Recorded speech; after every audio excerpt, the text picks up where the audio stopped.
Quels sont les stéréotypes que les femmes ont sur les hommes? Je vais vous dresser 5 stéréotypes standards, classiques, qu'on va retrouver, que les femmes ont sur les hommes. Et vous allez voir que ces stéréotypes, on parle de caricatures, mais elles ne viennent pas de nulle part. Donc, potentiellement, si vous êtes un homme, vous pouvez vous interroger si vous rentrez dans cette catégorie et qu'est-ce que vous pouvez faire peut-être pour inverser la tendance. Et si vous êtes une femme, ça peut aussi vous amener à vous poser la question, est-ce que tous les hommes sont réellement comme ça?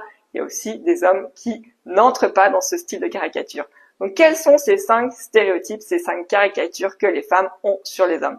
1. Les hommes ne s'investissent pas dans les tâches domestiques. Donc, messieurs, est-ce que vous avez l'impression que vous investissez réellement dans les tâches domestiques, dans le quotidien?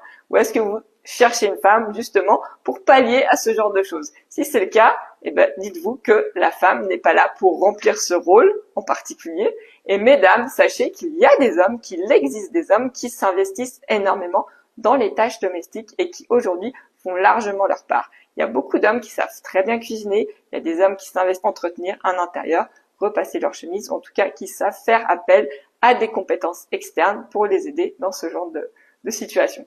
Donc c'est une caricature, mais ça part d'une réalité, car depuis la nuit des temps, les hommes se sont désinvestis du foyer pour s'investir dans la carrière professionnelle, ramener l'argent au foyer, et la femme, au contraire, était très investie au niveau de l'entretien du foyer. Donc cette caricature, elle vient de notre histoire, de nos ancêtres, de notre schéma familial tout simplement. Donc voilà, la première caricature, et notamment le stéréotype que je vous amène à revisiter aujourd'hui, c'est: est-ce que vous, messieurs, vous investissez dans les tâches ménagères? Est-ce que, mesdames, est-ce que peut-être vous en faites trop, ou est-ce qu'au contraire, vous en demandez trop maintenant à l'homme pour s'investir dans les... Donc le point numéro 2 que l'on va voir aujourd'hui, les hommes ne savent pas écouter. Donc c'est une caricature encore une fois, mais sachez que les caricatures ne viennent pas de nulle part. Et effectivement, les hommes ne sauraient pas écouter. Alors c'est un peu un biais cognitif, on a l'impression que les femmes sont très ouvertes, très à l'écoute, parlent beaucoup, sont beaucoup dans l'échange, la communication, et que les hommes le sont beaucoup moins.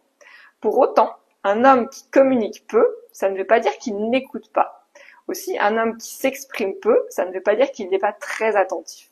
Donc c'est là aussi, ça peut être ambigu. Une femme qui s'exprime beaucoup, ça ne veut pas dire qu'elle est très attentive non plus. Ce sont des caricatures et des schémas. La femme a beaucoup d'empathie de façon générale, et c'est fait partie de l'instinct maternel, de l'instinct de la femme en général, d'avoir cette intuition, cette connexion aux autres, cette connexion relationnelle. Aussi, on l'a vu, les choses ont tendance à s'inverser, les hommes sont de plus en plus attentifs, même s'il reste encore beaucoup de choses peut-être à mettre en place dans ce domaine, les hommes sont de bon vouloir, de pouvoir communiquer plus et davantage. Donc on a l'impression que les hommes s'intéressent peu, mais c'est peut-être aussi parce que pour eux c'est quelque chose de nouveau et qu'ils sont encore dans l'apprentissage de comment s'exprimer, comment exprimer leurs émotions. C'est des choses qui depuis la nuit des temps a été compliqué pour l'homme de s'exprimer, c'était mal vu pendant des générations d'un homme d'exprimer ses émotions ou tout simplement d'être en lien avec ses émotions. Donc c'est quelque chose qui demande beaucoup, peut-être plus d'efforts à un homme aujourd'hui de mettre en place. Donc c'est aussi pour ça qu'un homme va peut-être moins communiquer, en tout cas au niveau sentimental, émotionnel. Et mesdames, parfois on est beaucoup dans les fusions, mais on n'est peut-être pas assez dans l'écoute, parce que finalement les messages des hommes sont peut-être très subtils et il faut les amener aussi à se confier plus facilement et à leur permettre d'exprimer plus facilement leurs émotions. Point numéro 3. Un homme n'a pas le sens de la mode ou n'a pas le sens de l'esthétique. Alors on peut se dire qu'un homme qui fait très attention à lui, qui a un très bon sens de l'esthétique et très fashion, en général, c'est plutôt quelqu'un qui est gay. Donc un homme gay qui a une tendance très féminine va s'intéresser à la mode, aux tendances, aux couleurs, bref, va faire attention à sa peau, va peut-être se maquiller. On a toute cette tendance-là qui renvoie à une tendance féminine à plutôt s'investir dans ce domaine-là. Sachant que les hommes vont peut-être moins s'intéresser à telle marque, à tel costume ou à tel vêtement, telle couleur. Par contre, quand il va vous voir, il va voir ce que vous dégagez dans cette robe, dans ce style, et il va voir ce ressenti-là qu'il va avoir. Donc, il va pas s'y intéresser, mais en même temps, il va y être sensible quand même. Et pour lui-même, un homme, il va aimer ce qui est pratique, ce qui est confortable, ce qui est technique, ce qui est efficace. Un homme, en général, est dans l'efficacité. Donc, il peut aimer les beaux costumes, etc., mais il va voir ça comme plutôt un attrait de séduction, plutôt que quelque chose qui lui fait peut-être vraiment plaisir. Alors peut-être que les hommes aiment les Rolex, mais c'est le côté bling bling, vous voyez un peu. Donc c'est un peu différent de j'aime la mode, j'aime me mettre en valeur. Oui, ils aiment se mettre en valeur, mais d'une autre façon. Ils vont faire attention à leur corps, ils vont aller à la salle de muscu, ils vont s'entretenir, ils vont faire attention à leur peau, ils vont faire attention à leur hygiène de vie. Mais tout ça dans un mindset plus de compétition, d'attraction, de virilité. Et moins de je m'apprête, je me fais beau, je me fais un beau regard, moi je vais chez le coiffeur mais c'est pour être propre, efficace. C'est plutôt cette notion d'hygiène finalement que cette notion de de fashion. Et par contre, ils aiment beaucoup se faire plaisir avec des choses qui font un petit peu, qui montrent plutôt leur puissance finalement que réellement le côté esthétique. Donc la notion de la mode ici entre les hommes et les femmes est assez différente. Ça c'était le point numéro 3, les hommes ne font pas attention à la mode. C'est une caricature parce que c'est pas la même façon de voir la mode que nous les femmes. Ici c'est les hommes sont tous des chasseurs. Un stéréotype que l'on a en tant que femme, c'est que les hommes, ils sont là pour chasser. C'est un tableau de chasse. Nous sommes des proies et ils ont faim, ils prennent, ils consomment, ils jettent.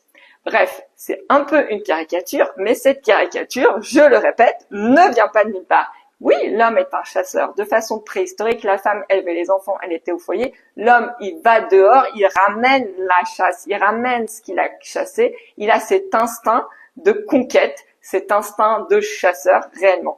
Et aujourd'hui, on le voit, cette déviance des tableaux de chasse où on a finalement 50 conquêtes et on s'amuse avec et on n'y fait pas plus attention que ça. Donc effectivement, ça rentre dans un domaine de personnalité d'hommes qui sont vraiment dans la conquête et qui, une fois qu'ils ont consommé, pour ne pas dire autre chose, eh ben peut-être vont se désintéresser de cette femme. Aussi, mesdames, ne vous intéressez peut-être pas davantage à ce genre d'homme qui va passer à autre chose une fois qu'il aura profité de vous.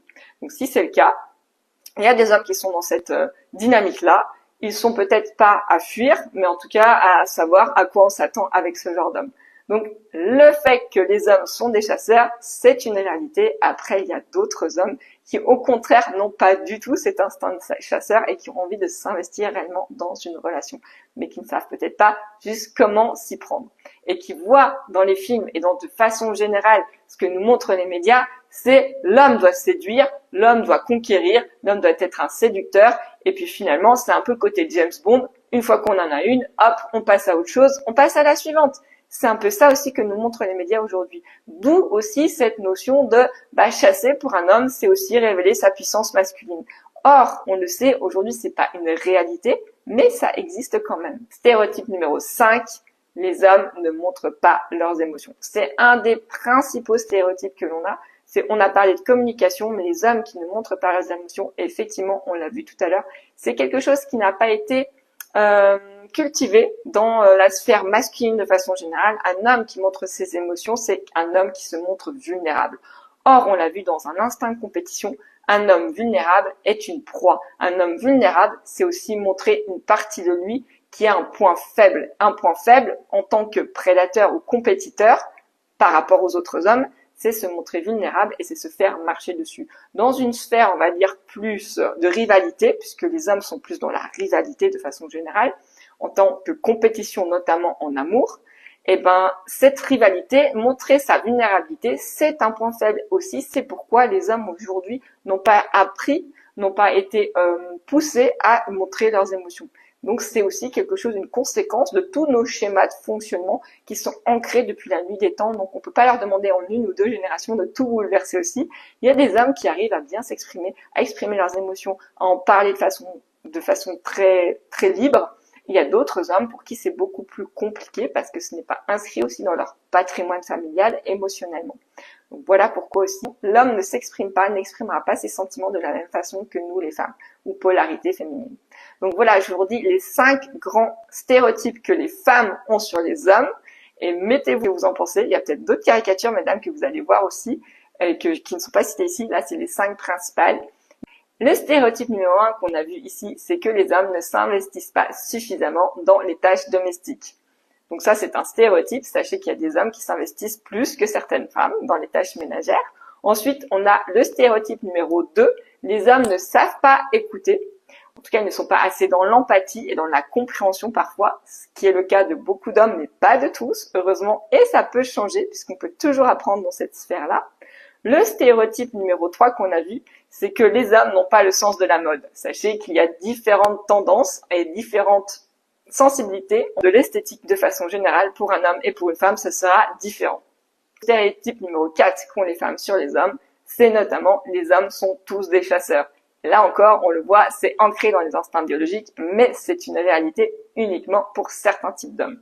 Ensuite, on a le dernier, 5e stéréotype que les femmes ont sur les hommes, qui est sûrement le plus important, c'est celui que les hommes n'expriment pas leurs émotions.